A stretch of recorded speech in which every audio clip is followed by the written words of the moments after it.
नमस्कार विद्यार्थियों, मैं सीता ठाकुर अपने YouTube चैनल हिंदी व्याकरण विद सीता मैम में आप सभी का बहुत बहुत स्वागत करती हूँ। तो बच्चों, आप सभी को पता है कि हम शब्द रचना पाठ पढ़ रहे थे। उसके 3 भेदों के बारे में हम पढ़ चुके थे।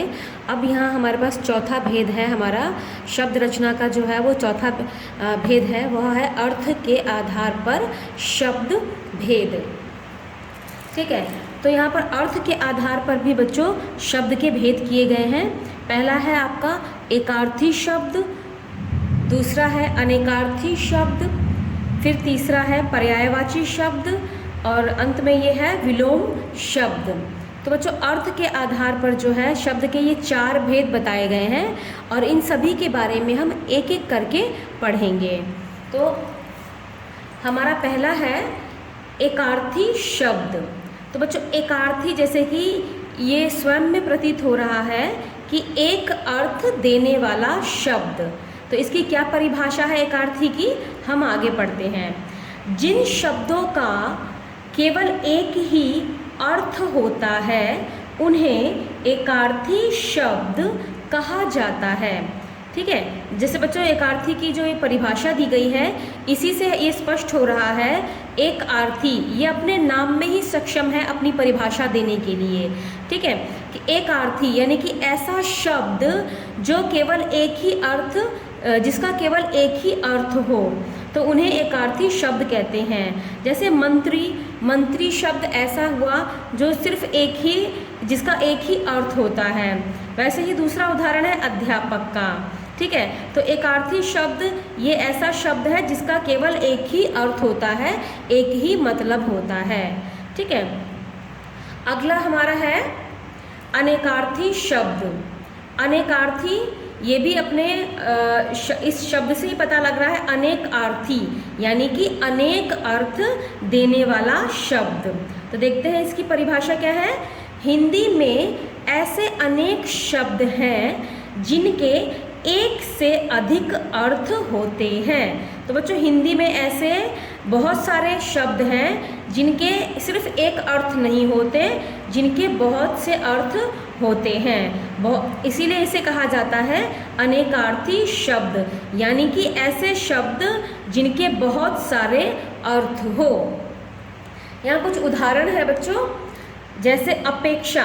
अब ये जो अपेक्षा शब्द है इसके बहुत सारे अर्थ हैं। तुलना, तुलना, आवश्यकता, आशा।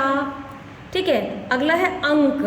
अंक के भी बहुत सारे अर्थ हैं, जैसे कि संख्या, अध्याय, चिन्ह, उपचार। अब उपचार के भी बहुत सारे अर्थ हैं। सेवा भी हो सकता है, इलाज भी हो सकता है और उपाय भी हो सकता है। अगला है काल। काल का जो अर्थ है वो आपका समय भी हो सकता है और मृत्यु भी हो सकता है। तो बच्चों, अर्थ के आधार पर शब्द के ये जो 2 भेद हैं वो हम पढ़ चुके हैं। अब तीसरा भेद हमारा है पर्यायवाची शब्द। अब इसके बारे में पढ़ते हैं कि पर्यायवाची शब्द जो है वो किसे कहते हैं। तो बच्चों, पर्यायवाची शब्द की परिभाषा इस प्रकार हुई। समान अर्थ देने वाले शब्दों को पर्यायवाची शब्द कहा जाता है। ठीक है, पर्यायवाची में क्या होता है, एक ही शब्द के बहुत सारे अर्थ होते हैं लेकिन वो अर्थ समान होते हैं। जैसे अंबर। अंबर और आकाश का मतलब जो है वो समान एक जैसा ही हुआ, समान ही हुआ। अंबर, आकाश, गगन, नभ। अब है अग्नि। तो अग्नि को अगर हम आग कहें, पावक कहें, अनल कहें तो ये समान अर्थ ही देते हैं। ठीक है, जैसे आँख को चक्षु कहा जाए, लोचन कहा जाए, नेत्र कहा जाए, लेकिन इसका अर्थ जो है वो समान है, एक जैसा है, इसीलिए हम इसे पर्यायवाची शब्द कहते हैं। अब है गृह। घर, निकेतन, मकान, भवन। अगर हम गृह को घर कहेंगे, निकेतन कहेंगे, मकान कहेंगे, भवन कहेंगे तो इन सब का अर्थ जो है बच्चों वो एक समान है, एक जैसा ही है। धन, मुद्रा, दौलत, संपत्ति, नदी, सरिता, सलीला, तरंगिनी। ठीक है बच्चों, तो ये हमारा था अगला अर्थ के आधार पर शब्द भेद पर्यायवाची शब्द। अब अगला है विलोम शब्द, विलोम जो शब्द परस्पर विरोधी अर्थ देते हैं उन्हें विलोम शब्द कहा जाता है। विलोम शब्द परस्पर विरोधी अर्थ यानी कि एक शब्द का बिल्कुल उल्टा अर्थ देने वाले शब्द, हम साधारण सी भाषा में कहेंगे उल्टा अर्थ देने वाले शब्द। जैसे अमृत का उल्टा क्या होगा? विष। सज्जन का उल्टा क्या होगा? दुर्जन। उपकार का उल्टा क्या होगा?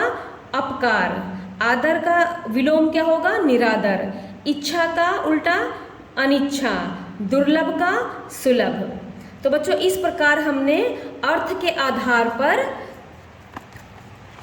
चार शब्द भेद पढ़े, एकार्थी शब्द, अनेकार्थी शब्द और पर्यायवाची शब्द, फिर अंत में विलोम शब्द।